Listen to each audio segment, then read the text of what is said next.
Hello and welcome back to Nigeria 2015 studios here on Channels Television. I'm Harriet Agbeyi. Well, businesses and markets resume with definite news of a new CEO for the enterprise called Nigeria. President-elect General Muhammadu Buhari. All through the campaigns and elections, markets were largely positive, even with the exit of foreign portfolio investors and also cautious domestic investors. Here with me in the studio are Channel's business news editor, Bosun Mofaye. Bosun, good morning. Good morning, and it's so good to have you here morning, with me in the studio. Morning. Even though you're looking a little blurry-eyed, I'll get back to you on that one. Blurry-eyed, you can keep your eyes on television and watching politicians for several weeks of your life.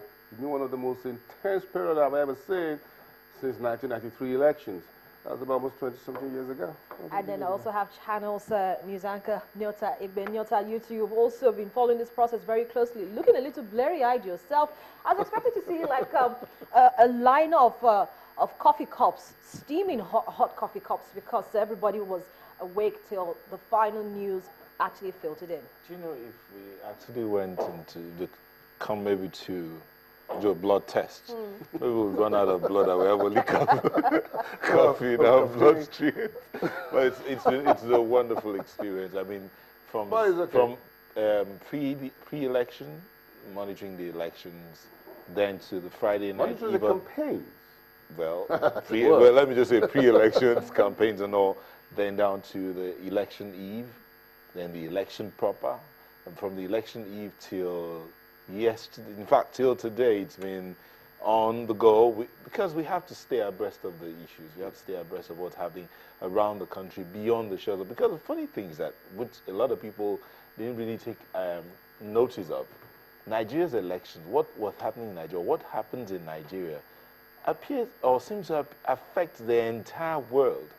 Everybody was watching Nigeria. Everybody was watching Nigeria. Let me throw this in very quickly. I'm sure we'll get to that later on, but very interesting to note that yesterday, just as those final numbers were coming in for the presidential poll, there was this report about a United States investor who bought Nigeria's government debt, a 5-year bond. No one knows who that person was, but the yield on the 2019 bonds that he bought for 2 basis points in early trades on Tuesday, after the debt fell further on large buying from the offshore fund. So yesterday, on the news that we're getting this electoral fever over, there will be no likelihood of any violence post-elections, and somebody was buying. Some folks were sitting down in the United States, offshore funds, and they were buying Nigeria's government bonds massively, 5-year bonds. So we're talking about 2019, 2020. Some folks were discussing 2015. Some folks are ahead by now. They're already in 2019, 20 years. and they came in the whole system. They're making money already. And that's from the United States. And that wasn't the only one. If you look at the entire market yesterday, Reuters reported Nigeria's 5-year paper traded at 15.06%, down from 15.36% the previous day. That was massive also on the bond yield. So you look at investors buying bonds, buying treasury bills of Nigeria, the confidence that Nigeria is still the investment destination, the prime destination for anybody who wants to get into Africa, the window to Africa, if you want to put it that way. This is where it is. And you saw the stability as well in the currencies market over the last couple of days. The Naira gaining or remaining steady against the dollar and against the pound sterling, the two major currency units in the basket that the Naira trade with on a daily basis. These are very interesting times. And I spoke with the guys at the FMDQ OTC yesterday, what has happened, and they saw that, and what they told me yesterday afternoon, just before the final results came in, was that, look, Naira at the interbank foreign exchange market, what they call IFM, had been steady at 199 for several sessions, and that was unbelievable. And look at the stock market. Did you quickly ask them if, for instance, the Naira is going to come any lower than where it is at the moment? Because, you see, we started getting news from the streets, of course, that probably the Naira should be dropping to something below 199, where we're seeing it to something around 195, 190. I do not understand what it is that is making them have this impression that the Naira will drop any lower than where it is at the moment. But you're telling us, straight from, the analysts, the people who watch these numbers, who track these numbers, that the Naira is good at where it is. It's trading the Naira is a little bit, Naira is got a little bit healthier as this conclusion, as it were, and Harriet, I'm sure you've seen a few analysts and economists from around the world making comments on Twitter this morning before we came on the show that this election was peaceful. It meets certain expectations and certain consensus from the analysts and economist community, and that's what people are buying into. Now, if you look at, just as before we came in, the March Purchasing Managers Index, what we call the PMI, actually tracks manufacturers in Nigeria to ask them questions about new orders, whether they're hiring new people, and whether they are making fresh buys of raw materials, and they're moving on. This is what they call like a manufacturing index in Nigeria. For the month of March, that reading, according to FBN Capital, was another healthy reading. That was a comfortable headline, 55.2. And it said all of the 5 sub-indices were in the positive territory. The highest for output are new orders, although lowest for workforce. So they weren't hiring more people in the month of March. That's manufacturers in Nigeria that was captured in this survey. But in terms of output and in terms of new orders in which they bring in new materials in, people are demanding for products and services they deliver, that was also, that gives you the headline reading at 55.2 for the month of March, and that comes in. All this is going into the basket and the portfolio that will be handed over to President Muhammadu Buhari on May 29th. That's why I'm coming back to Nyota. You see, because you're focused most closely on the, the political side of all of this that's been going on, and the manifesto that we know that the APC actually reeled out was that we're going to have more jobs created.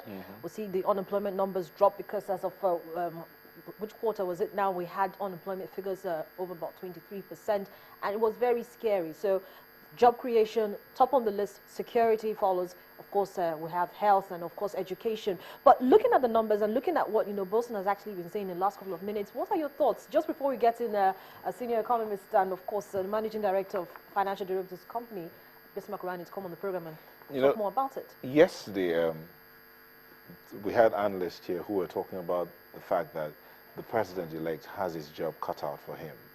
And it's one thing to make promises. It's another thing to follow through. So what a lot of Nigerians will be looking at is, how is he going to, he and his team, how are they going to aggregate all of these promises and begin to run? Because they have to hit the ground running. Nigerians are right now, for lack of a better word, ahead, so to speak, and they want to see, okay, what we want to see is action. You said jobs, 70,000 jobs or 3 million jobs in a year. How is that going to happen? What's going to happen? How many industries are we going to resuscitate? How are we going to handle the power issue? Gas to the power plants, that's one of the things they said, okay, we're not having power now because there's no gas to the power plants. Okay, are we going to have enough gas at the power plants? The ones that are yet to be completed, are they going to be completed? Are we going to bring in more investors in the power sector, just so that we'll have power supply, and then the jobs, the industries will open up and more jobs will be created? Are we going to do the job creation through SMEs? Are we going to open up more opportunities for Nigerians to find their footing? Are we going to do entrepreneurship training in our schools so that as they're graduating, they already are preparing themselves to start off a business? What about capital funding? Are we going to be working with the banks to cut down interest rates so that Nigerians can go get more money and be able to run their businesses? What is going to happen? You need to have funds. You need to have funds in the system. You need to have a liquid system before you even begin to think about how the monetary aspect. Maybe we should now go back to asking the question: do we have enough funds in the system? That's the question to ask. I think there's always, Nigeria had never been in short of money since the early days of the country's history, as it were, 1960. We've never been in short of money.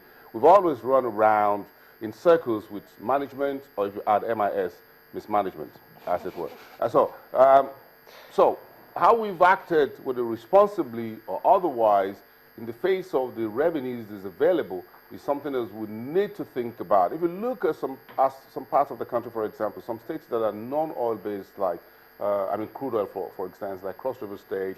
Under previous administrations, they've been able to turn around the fortunes of that state, planting, getting agriculture as the base, looking at tourism, for example, whether it was a Budu ranch resort that was revitalized with local and foreign investors, local banks and what have you, private equity guys coming there from South Africa and otherwise. Then you put that back in place, it became some sort of a presidential resort. Even the president, previous presidents were there, and international events were held in the place. They also had parks. You had parks as well. Then they went massively into pineapple growing, in which Cross River State became very rich in all of it. Then they have a little bit of other things. Then they held on very much to the carnival, the Calabar Carnival, that became not just a local but an international a game changer for Nigeria. And you look at Lagos State as well, also ramped up its own carnivals every year. So we can do that. Now, if we get these elections and the fever out of the way and solve the basic insurgents in the north, the Argungu Festival, that big fishing festival, had been suspended for the last 6 years. That massive national tourism engagement was sponsored by one of the largest brewing company in Nigeria. And I don't want to name names because I spoke sometime last year with the corporate communications, and we're talking about the Boko Haram and insurgency. And I said, look, we've signed off and we kept our hands away from the Argungu Festival, and they were pouring hundreds of millions into the Argungu Festival every year. Nobody wants to go there anymore. Now look at the festival in Kano as well, what you call the Durbar, isn't it?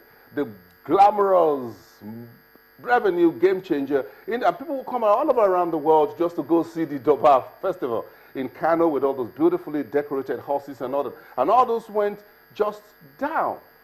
Now, that tells you that, yes, we always have revenue sources in this country. We can raise it to whatever level. There's so much money in this country. If you look at the currency in the banking system and the currencies outside the banking system, that tells you that this economy is always liquid and fluid. Even with the theft of oil, some of those money from stolen wealth or theft all still find their way into the mainstream. So, how we manage things moving forward, what Nigeria needs actually is an economic manager, in which you can manage both an austerity period, or you can manage a period of 7 years of famine, and you can manage 7 years of plenty.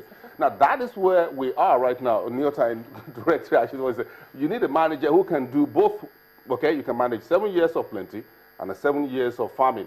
Once you can put that, aggregate that together, we have a commonwealth. Then you have a commonwealth. Then you can actually move forward. That is what you call a manager.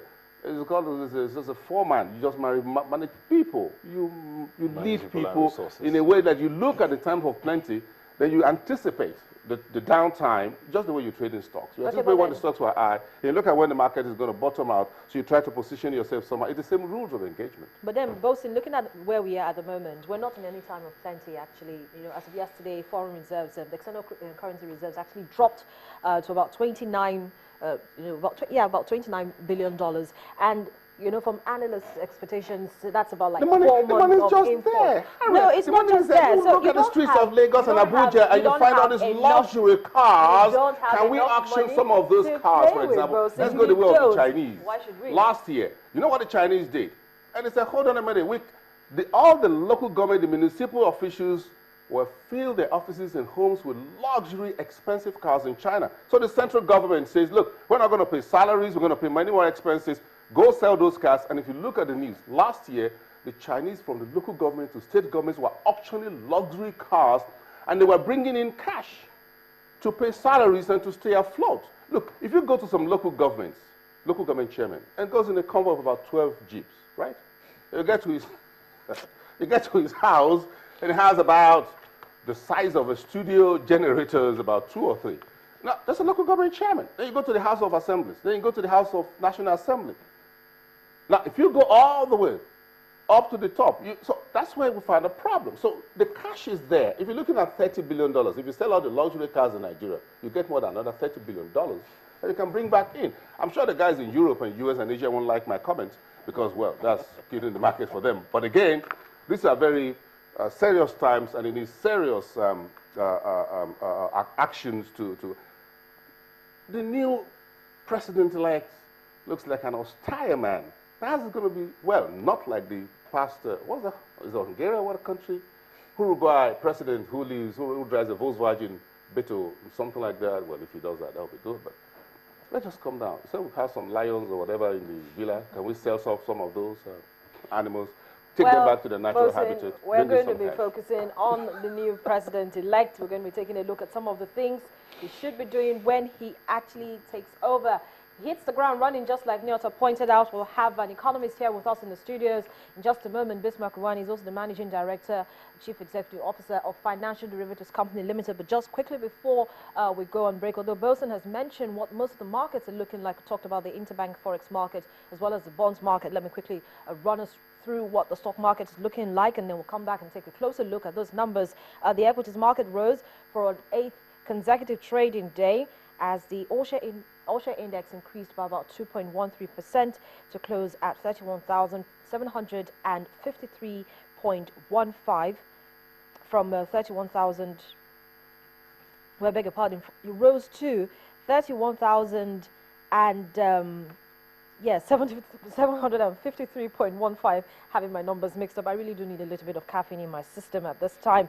But total market capitalization further increased to about 10.72 trillion naira, and the persistent uptrend in the equities market may be as a result of overvaluation of stocks. We'll take a closer look at those numbers, as I said, in just a moment.